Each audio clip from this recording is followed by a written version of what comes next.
everyone. It's an honor and a pleasure to be here. I would like to greet Adam Weiner and Juliano Maranhão, the chairs of this conference. I am, I should say, no expert in artificial intelligence, although as everyone else, I'm living under it these times. And so this is a subject that interests me. I was a keynote speaker at the International Society of Public Law a year and a half ago, before the pandemic. And I did study the technological revolution, and we had a chapter on artificial intelligence. So I want to share some ideas here and some experiences involving the Brazilian judiciary. I also greet Professor Fabio Cosman that I see here online and everyone else. So I want to tell this story.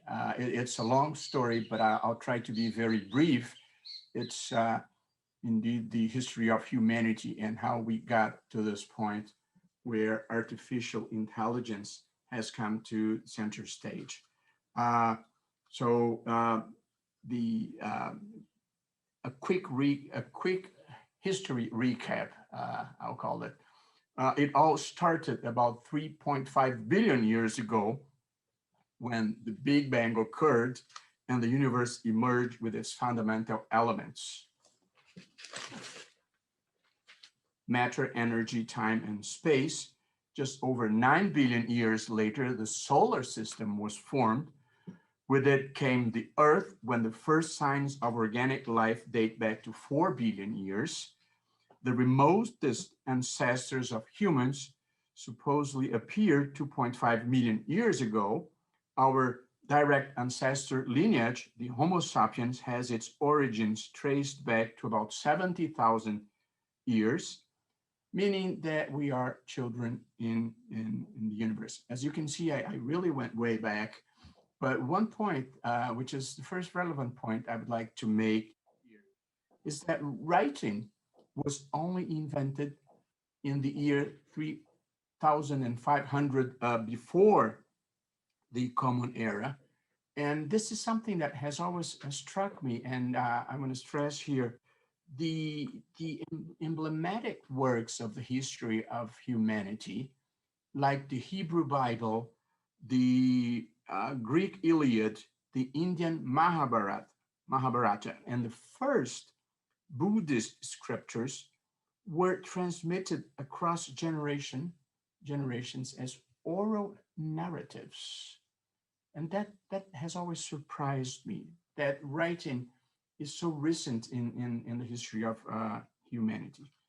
And to end this first recap chapter, uh, three great revolutions shaped the history of humanity: the cognitive revolution, the agricultural revolution, and the scientific revolution.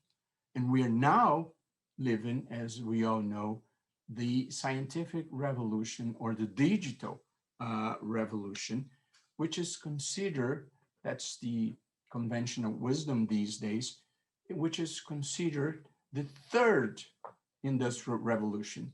The first one being in the 18th century, that has as its symbol the use of steam as a source of energy. The second one in the 19th century, that has as its symbol electricity.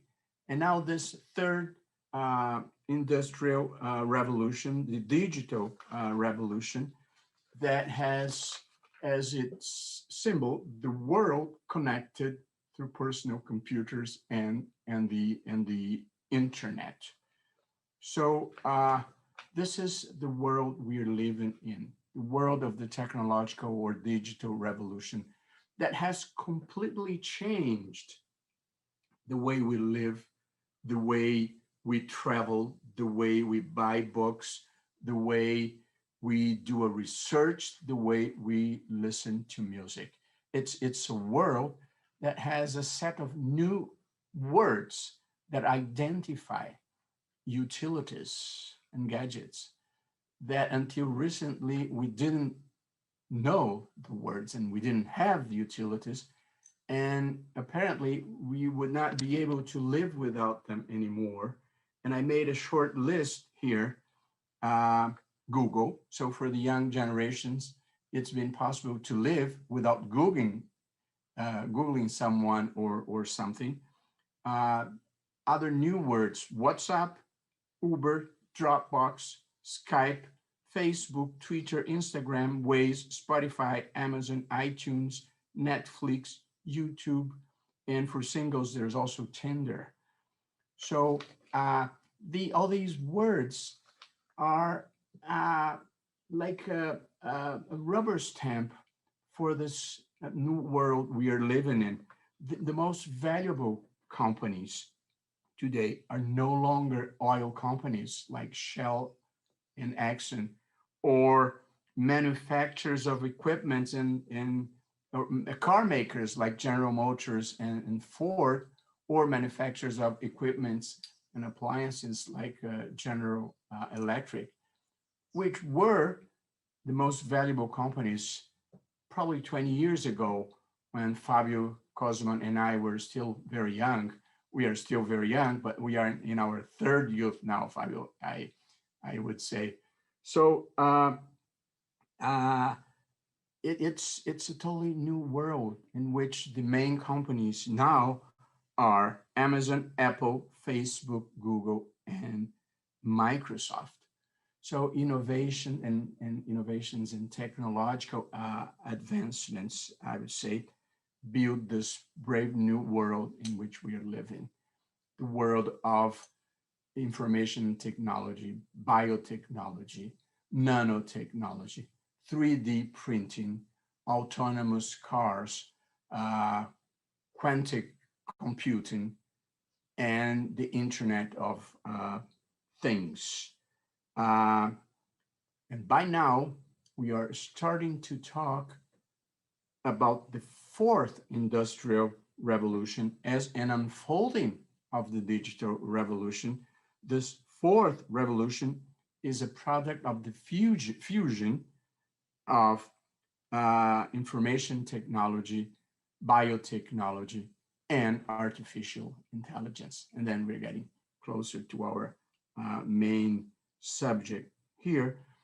But there is a lot going on that in some way is redefining what it means to be human.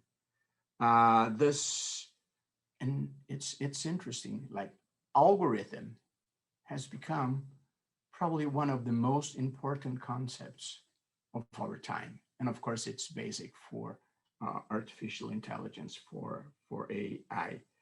Uh, of course, all these changes, the third and the fourth revolution that is in sight already, they bring the allures of modern life and promises of longevity and new comforts, but they also come with risks and threats and inconvenience that we should be aware of. Some of them I can list here, uh, which are the risks to privacy. We live under a surveillance society, and many countries are approving laws trying to protect uh, privacy. We are living a world in which the digital revolution, which brought a lot of good things, also brought problems like hate speech in social media and disinformation campaigns that, to a certain extent, threat democracy as we know it. As you probably know, I am the president of the Superior Electoral Court in Brazil, and one of the main concerns we had last year with the elections was fighting disinformation campaigns and conspiracy theories and hate speech in social media. And we prepared for war, as you probably saw it, and we partially won, I think I can say. But disinformation was played a main role in the US elections, in the Brexit process, in elections in India, and it's, of course, a main uh, concern. Uh, and there is also, this is the last thing I want to mention here in this long introduction, is genetic engineering, uh, which is a temptation very hard to avoid because it's a means to fight many diseases that are not still treatable these days. But of course, it also comes with the temptation of creating uh, Superman, creating people that look better, are smarter, and stronger, and that could dramatically increase inequality in the world and just create a new oppressive elite. So, this is what I would like to say about this wonderful new world we are living in with all these innovations and technological advances and some threats and risks we should be aware of.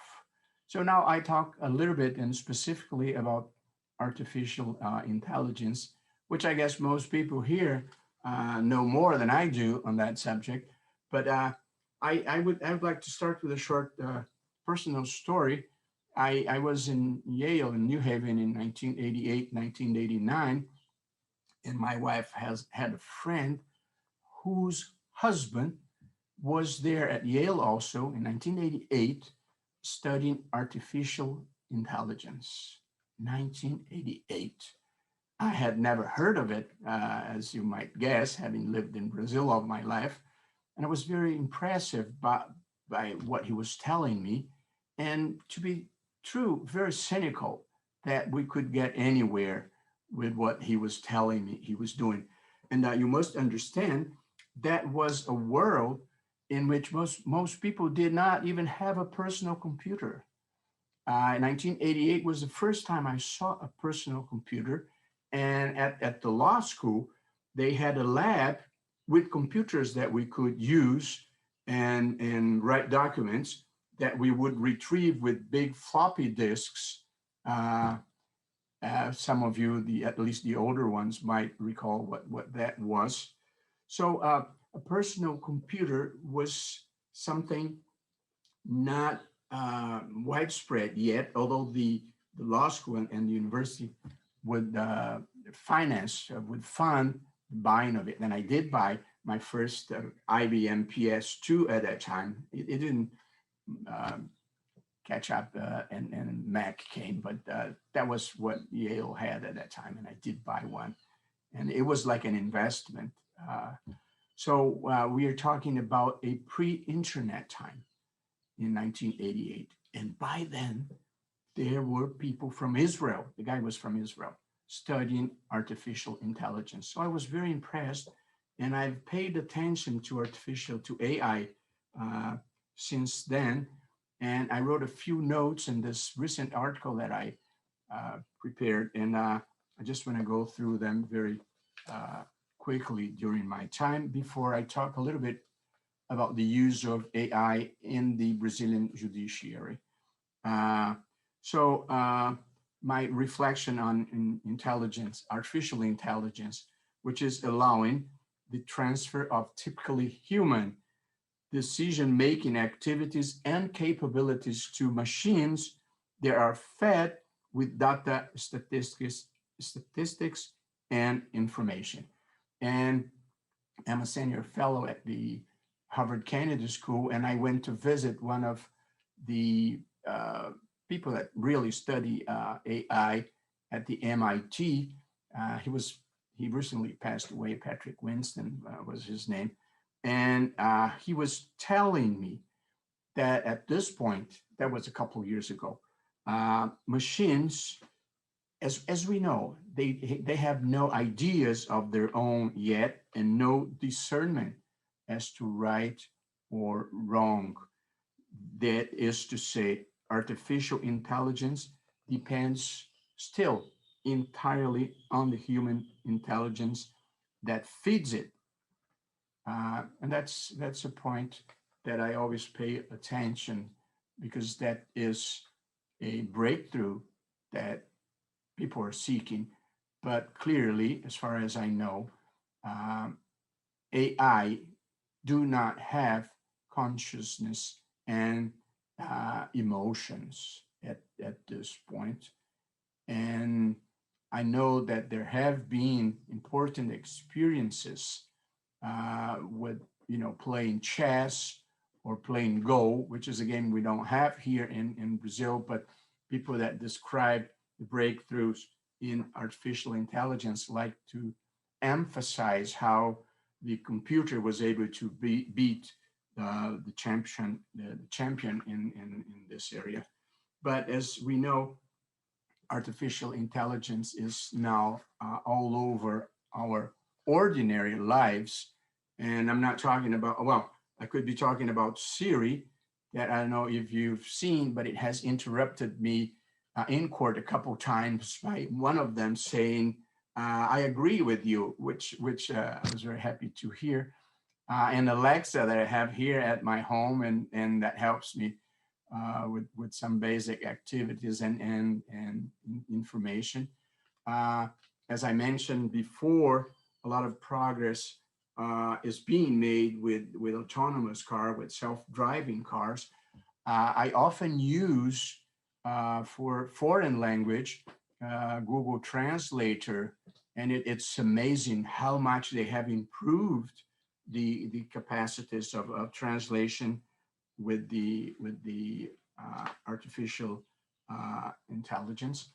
And 1 minute before I talk about courts, I want to point out the concerns that we all have about artificial intelligence, that of course should not preclude us from moving forward, but of course that we should have in mind. Of course, there is the risk for employment and the difficulty of older people to adjust to new demands and this new uh, economy. Uh, Artificial intelligence are used for different purposes in the world, but since it's mostly a product of human information that's fed into machines, we must be aware that we should not reproduce prejudices and discriminations that we find in our society, so that we can move on for for better. And there is one last point that struck me when I read Yuval Noah Harari's book, I think *Sapiens* or probably *Homo Deus*, when he mentioned that one of these concerns is for liberal democracy, because liberal democracy is founded on free will, on our capacity of deciding what we want to do with our lives and choosing our personal way of living a good life. And he says uh, that we are going to have a problem when the time comes in which the most important decisions of our lives will be taken heteronomously, will be taken by machines and not by ourselves. And he problematized this matter, which I find it a very interesting frontier of philosophical reflection. And lastly, in Brazil, in the past years, I would say 3 years, courts have been investing in artificial intelligence. The first step, which is not very sophisticated, but it was very meaningful, was to create a electronic process, a electronic lawsuit. And the National Council of Justice has this project that the Brazilian judiciary will be 100% digital in the near future. And by the way, at the Supreme Court, almost 100% of all new cases are totally digital. So we're going paperless, uh, or just about, because people like me still like to print at least the most important parts of the process and read them on paper, which is probably a sign that I'm getting old. But this is one important step, digital processes.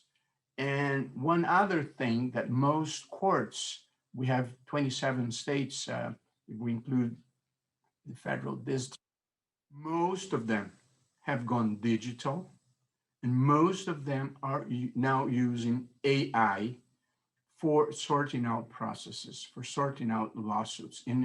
At the Supreme Court, we have this very important project called Victor, which is an AI tool that does a very important job that has simplified our lives. We, as Brazilian lawyers, will know we have a very heavy workload of appeals, which we call extraordinary appeals. Supreme Court receives about 100,000 cases per year. And now, and about 90% are extraordinary appeals. We now have this filter called general repercussion. General repercussion is a requisite for the admission of an extraordinary appeal. The party has to prove, the party who is appealing has to prove that his or her case is more important than the interest of the individual parties. It has a social, economic, ethical, political implication. That's the general repercussion. And so when the court decides a case that has a general repercussion, we establish a holding, a thesis that is binding in all other courts. And in some cases, the Supreme Court will say, this matter has not general repercussion. So now with this Victor AI tool, we have a machine that sorts out among the cases that reach the court, which ones have been object of general repercussion and has a thesis to be applied to the case, and we apply it immediately or send the case back. Or we also identify the cases that the court will not take because we consider that that matter is not relevant.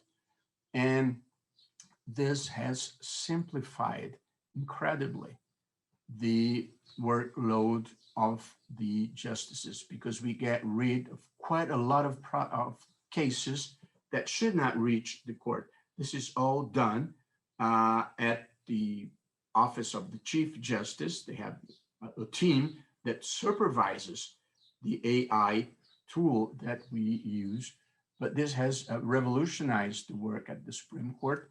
And there are similar projects going on at the Superior Court of Justice, and this is also simplifying their lives. We do not have, and I'm coming to the end of my time here, we do not have still, although there are projects of online courts, there have not been experiences of having AI deciding cases, even if under supervision of a judge, a human judge. But I think this is the future. And sometime in the near future, at least the easy cases, at least the repetitive cases will be adjudicated by computers using artificial intelligence under, of course, supervision of a human judge, so that the judge can identify if the case really adjusts to a pattern or it has some singularity that should be noticed. Singularity, I know it's a major word when we discuss artificial intelligence. Probably we want to make sure that now and in the future, we are the ones that control the machines, and of course, not the opposite. So in dealing with AI in in courts. Oh, I didn't have the time to mention that we have electronic ballot boxes at the electoral court, which has eliminated frauds in the Brazilian electoral system. So this is it. We want to make sure that we benefit from all the advancements that artificial intelligence can bring and is bringing to us, but keeping it in a track of ethics, respect for fundamental rights, and transparency. I like one short passage by Stephen Hawking that I separated here to end this talk, a quote by Stephen Hawking in which he said, this is the line: "Our future is a race between the growing power of our technology and the wisdom with which we use it. Let's make sure that wisdom wins." Thank you very much for the invitation. It was a pleasure to be here and share some thoughts with you all. Bye-bye.